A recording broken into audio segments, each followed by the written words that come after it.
Você já teve a impressão, assim, de quando se fala em religião, você pensar assim, ah, não, legal, é legal, mas não é para mim, não. Esse negócio de religião, sei lá, minha vida não tem nada a ver com religião, a minha história não tem nada a ver com religião, eu acho até legal, acho legal quem gosta, mas é a turma da religião para lá e eu aqui com a minha vida. Não sei se é esse o tipo de pensamento que você tem. Mas é interessante que quando a gente vê os relatos dos evangelhos, e nós estamos nessa caminhada em Marcos, no evangelho de Marcos, a gente vê como que Jesus, ele meio que vira tudo de cabeça para baixo, ou sei lá se está tudo de cabeça para baixo, ele vira do jeito certo e mostra a religião de uma forma muito diferente.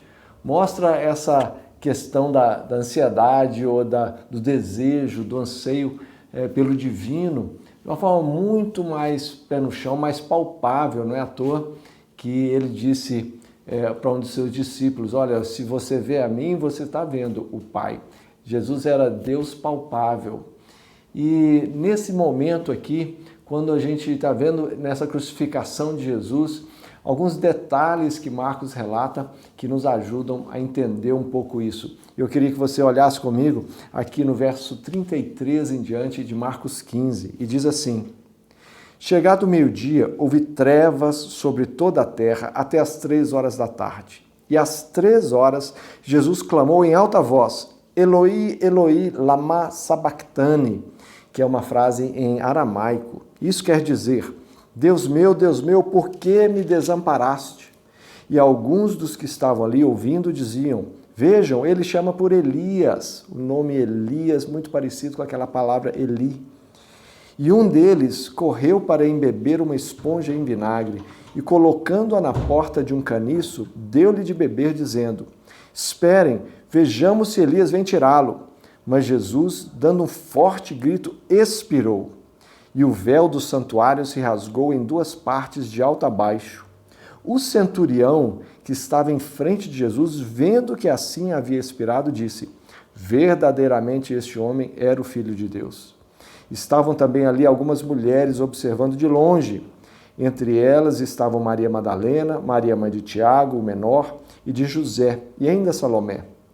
Quando Jesus estava na Galileia, essas mulheres o acompanhavam e serviam. E além dessas, havia muitas outras que tinham ido com ele para Jerusalém. Muito interessante a forma como Marcos relata, especialmente as pessoas no entorno de Jesus. Sabe por quê? Os discípulos, onde é que eles estão? Marcos não relata nenhum dos 12 em volta de Jesus na crucificação. Todos haviam fugido. Aqui eu estou falando dos 12. Judas o havia traído e os outros 11 haviam fugido. João é colocado ali aos pés da cruz no evangelho chamado Evangelho de João.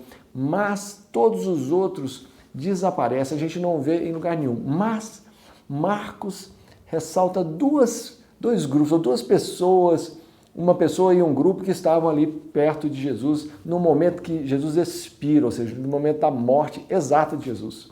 Um centurião romano, um cara que acharia e provavelmente achava que aquela história de Messias, aquela história de homem divino, aquela história de a religião dos judeus era uma loucura.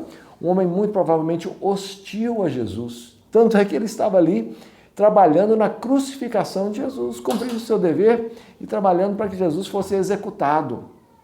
E ele reconhece, olha, esse é verdadeiramente o Filho de Deus.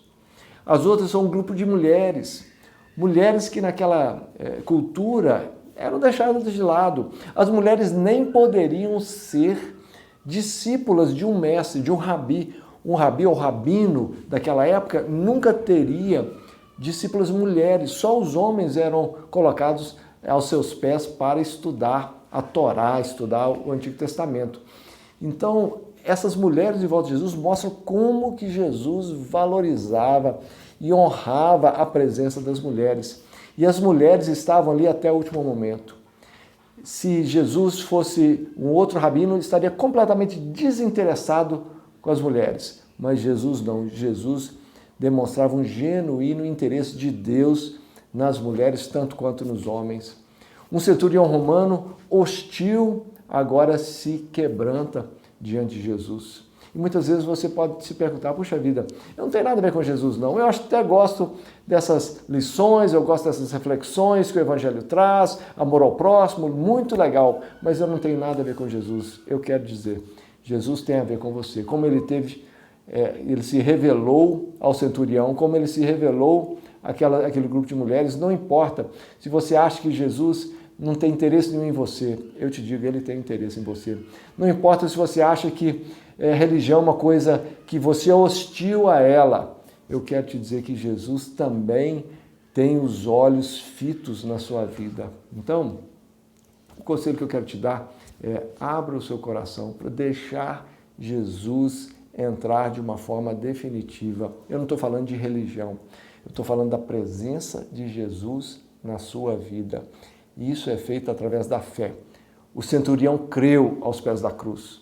As mulheres estavam ali do lado crendo. Creia também, porque com certeza passos e portas maiores serão abertas para a sua vida. Que Jesus te abençoe ricamente.